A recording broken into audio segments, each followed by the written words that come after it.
नमस्कार। मैं डॉक्टर मंगल सुरेश टाटे आप सभी का हमारे शाश्वत आयुर्वेद में स्वागत करते हैं। हमारे शाश्वत आयुर्वेद के अंतर्गत जो शाश्वत गर्भ संस्कार के सेशंस चलाए जाते हैं उनमें हम देखेंगे आज का विषय गर्भगीता। गर्भगीता यह श्री कृष्ण के द्वारा अर्जुन को बताया गया एक बहुत ही महत्वपूर्ण सार है। गर्भगीता बहुत ही अनोखा ग्रंथ है। इसमें संपूर्ण ज्ञान समाहित है। श्री कृष्ण भगवान जी का वचन है कि जो प्राणी इस ग्रंथ गीता का सद्भावना से विचार मनन करता है वह फिर गर्भावास में नहीं आता है, उसे जीवन मरण के चक्र से छुटकारा मिल जाता है। सभी को गर्भगीता का अनुशीलन अवश्य करना चाहिए। साथ ही यह मान्यता भी है कि जो गर्भवती महिला गर्भगीता का श्रवण करती है उसका गर्भस्थ शिशु अच्छे संस्कार ग्रहण करता है।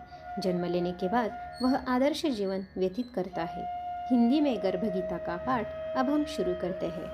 अर्जुन उवाच। अर्जुन श्री कृष्ण भगवान को पूछते हैं, हे कृष्ण भगवान, यह प्राणी जो गर्भवास में आता है वह किस दोष के कारण आता है? हे प्रभु जी, जब यह जन्मता है तब इसको जरा आदि रोग लगते हैं, फिर मृत्यु होती है। हे स्वामी, वह कौन सा कर्म है जिसके करने से प्राणी जन्म मरण से रहित हो जाता है? भगवान कहते हैं, हे अर्जुन, यह मनुष्य जो है सो अंधा व मूर्ख है, जो संसार के साथ प्रीति करता है। यह पदार्थ मैंने पाया है और वह मैं पाऊंगा, ऐसी चिंता इस प्राणी के मन में उतरती नहीं। 8 प्रहर माया को ही मांगता है।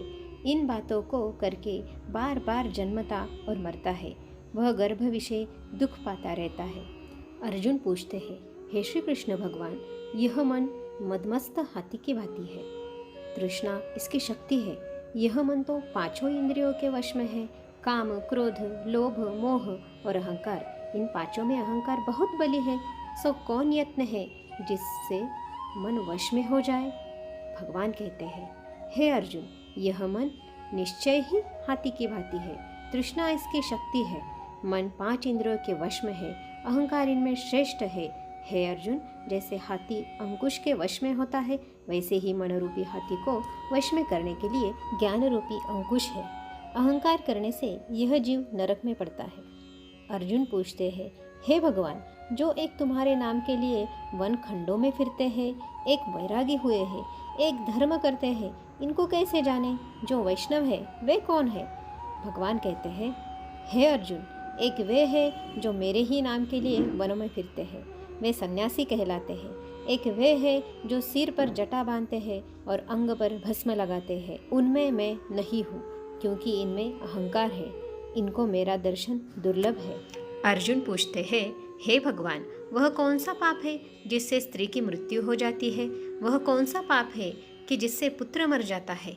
और नपुंसक कौन पाप से होता है? श्री कृष्ण भगवान जवाब देते हैं, हे अर्जुन, जो किसी से कर्ज लेता है और देता नहीं, इस पाप से उसकी औरत मरती है। और जो किसी की अमानत रखी हुई वस्तु पचा लेता है उससे पुत्र मर जाता है। जो किसी का कार्य किसी के गोचर आए पड़े और वह जबानी कहे कि मैं तेरा कार्य सबसे पहले कर दूंगा, पर समय आने पर उसका कार्य न करे, इस पाप से नपुंसक होता है। ये बड़े पाप है। अर्जुन जी पूछते हैं, हे भगवान, कौन पाप से मनुष्य सदैव रोगी रहता है? किस पाप से गधे का जन्म पाता है? स्त्री का जन्म तथा टट्टू का जन्म क्यों कर पाता है? और बिल्ली का जन्म किस पाप से होता है? श्री कृष्ण भगवान कहते हैं, हे अर्जुन, जो भी मनुष्य कन्यादान करते हैं और इस दान में मूल्य लेते हैं वे दोषी है। वे मनुष्य सदा रोगी रहते हैं। जो विषय विकार के वास्ते मदिरापान करते हैं वे टट्टू का जन्म पाते हैं। और जो झूठी गवाही भरते हैं वे औरत का जन्म पाते हैं। जो औरतें रसोई बना के पहले आप भोजन कर लेती है और पीछे परमेश्वर को अर्घ्य दान करती है तो वे बिल्ली का जन्म पाती है। और जो मनुष्य अपनी झूठी वस्तु दान करते हैं वे औरत का जन्म पाते हैं, वह गुलाम औरतें होती है। अर्जुन जी पूछते हैं, हे भगवान, कई मनुष्य को आपने सुवर्ण दिया है, सो उन्होंने कौन सा पुण्य किया है? और कई मनुष्य को आपने हाथी, घोड़ा, रथ दिए हैं, उन्होंने कौन सा पुण्य किया है? श्री कृष्ण भगवान कहते हैं, हे अर्जुन, जिन्होंने स्वर्णदान किया है उनको घोड़े वाहन मिलते हैं। जो परमेश्वर के निमित्त कन्यादान करते हैं सो पुरुष का जन्म पाते हैं। अर्जुन जी पूछते हैं, हे भगवान, जिन पुरुषों के अंदर विचित्र देह है उन्होंने कौन सा पुण्य कार्य किया है? किसी किसी के घर संपत्ति है, कोई विद्यावान है, उन्होंने कौन सा पुण्य कार्य किया है? श्री कृष्ण भगवान कहते हैं, हे अर्जुन, जिन्होंने अन्नदान किया है उनका सुंदर स्वरूप है। जिन्होंने विद्यादान किया है वे विद्यावान होते हैं। जिन्होंने संतों की सेवा की है वे पुत्रवान होते हैं। अर्जुन जी पूछते हैं, हे भगवान, किसी को धन से प्रीति है, कोई स्त्रियों से प्रीति करते हैं, इसका क्या कारण है? समझा कर कही है। श्री कृष्ण भगवान कहते हैं, हे अर्जुन, धन और स्त्री सब नाश रूप है, मेरी भक्ति का नाश नहीं है। अर्जुन जी पूछते हैं, हे भगवान, यह राजपाट किस धर्म के करने से मिलता है? विद्या कौन सा धर्म करने से मिलती है? श्री कृष्ण भगवान कहते हैं, हे अर्जुन, जो प्राणी काशी में निष्काम भक्ति से तप करते हुए देह त्यागते हैं वे राजा होते हैं, और जो गुरु की सेवा करते हैं वे विद्यावान होते हैं। अर्जुन जी पूछते हैं, हे भगवान, किसी को धन अचानक बिना किसी परिश्रम से मिलता है, सो उन्होंने कौन सा पुण्य कार्य किया है? श्री कृष्ण भगवान कहते हैं, हे अर्जुन, जिन्होंने गुप्तदान किया है उनको धन अचानक मिलता है। जिसने परमेश्वर का कार्य और पराया कार्य संवारा है वे मनुष्य रोग से रहित होते हैं। अर्जुन जी पूछते हैं, हे भगवान, कौन पाप से अम्ली होते हैं और कौन पाप से गूंगे होते हैं और कौन पाप से कुष्ठी होते हैं?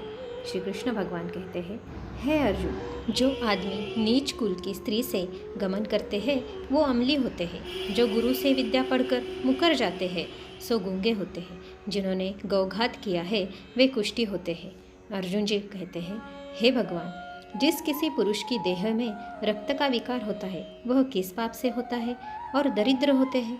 किसको खंडवायु होती है और कोई अंधे होते हैं तो कोई पंगु होते हैं, सो कौन से पाप से रहित होते हैं? और कई स्त्रियां बाल विधवा होती है तो यह किस पाप से होती है? श्री कृष्ण भगवान कहते हैं, हे अर्जुन, जो सदा क्रोधवान रहते हैं उन्हें रक्त विकार होता है। जो मलिन रहते हैं वे सदा दरिद्री होते हैं।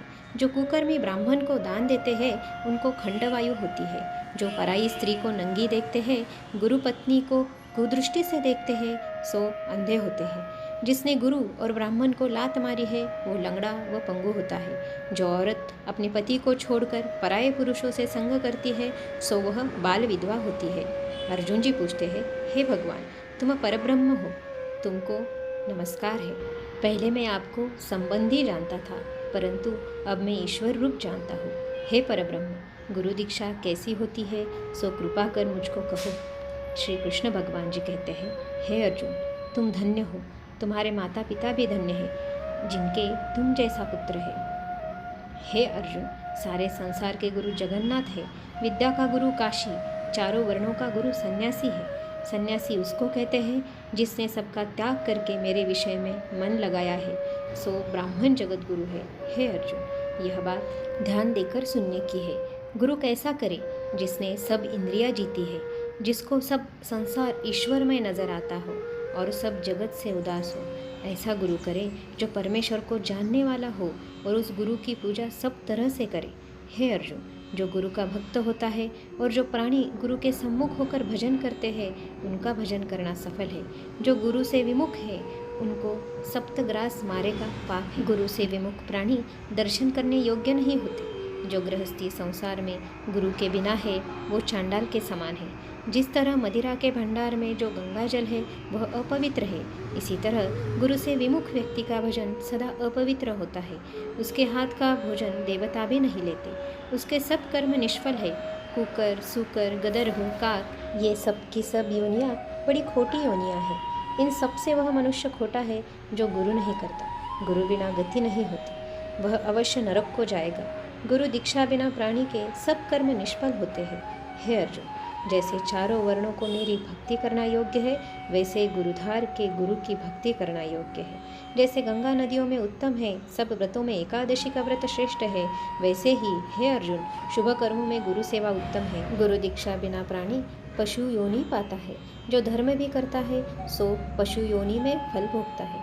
वह 84 योनियों में भ्रमण करता रहता है। अर्जुन जी पूछते हैं, हे श्री कृष्ण भगवान, गुरु दीक्षा क्या होती है? श्री कृष्ण भगवान कहते हैं, हे अर्जुन, धन्य जन्म है उसका जिसने यह प्रश्न किया है। तो धन्य है। गुरु दीक्षा के 2 अक्षर है, हरिओम। इन अक्षरों को गुरु कहता है। यह चारों वर्णों को अपनाना श्रेष्ठ है। हे अर्जुन, जो गुरु की सेवा करता है उस पर मेरी प्रसन्नता है।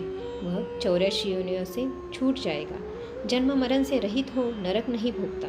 जो प्राणी गुरु की सेवा नहीं करता वह 3.5 करोड़ वर्ष तक नरक भोगता है। जो गुरु की सेवा करता है उसको कई अश्वमेध यज्ञ के पुण्य का फल प्राप्त होता है। गुरु की सेवा मेरी सेवा है। हे अर्जुन, हमारे तुम्हारे संवाद को जो प्राणी पढ़ेंगे और सुनेंगे वो गर्भ के दुख से बचेंगे और उनकी 84 योनियाँ कट जाएगी। इसी कारण इस पाठ का नाम गर्भ गीता है। श्री कृष्ण भगवान जी के मुख से अर्जुन ने श्रवण किया है, गुरु दीक्षा लेना उत्तम कर्म है। उसका फल यह है कि नरक की 84 योनियों से जीव बचा रहता है। भगवान बहुत प्रसन्न होते हैं। अतः शरीर की ममता मन से त्याग करो, आत्म ब्रह्म को चिन्हो, उससे अनुराग करो। निष्काम कर्म नित्य करके जग का उपकार करो। फल वांछा को त्यागो, सद्व्यवहार करो। मन को वश में करके इच्छा त्याग करो। निष्काम जग में रहकर हरि से अनुराग करो। यह उपदेश तेरे जो नर मन में लावे, भगवान भवसागर से वह क्यों न तर जावे। गीता का सार यही है। क्यों व्यर्थ चिंता करते हो, किससे व्यर्थ डरते हो? कौन तुम्हें मार सकता है? आत्मा न पैदा होती है न मरती है। जो हुआ वह अच्छा हुआ, जो हो रहा है वह अच्छा हो रहा है, जो होगा वह भी अच्छा ही होगा। तुम भूत का पश्चाताप न करो, भविष्य की चिंता न करो। वर्तमान चल रहा है, तुम्हारा क्या गया जो तुम रोते हो? तुम क्या लाए थे जो तुमने खोया है? तुमने क्या पैदा किया था जो नाश हो गया? न तुम कुछ लेकर आए, जो लिया यहीं से लिया, जो दिया यहीं पर दिया। जो लिया इसी भगवान से लिया, जो दिया इसी को दिया। खाली हाथ आए खाली हाथ चले।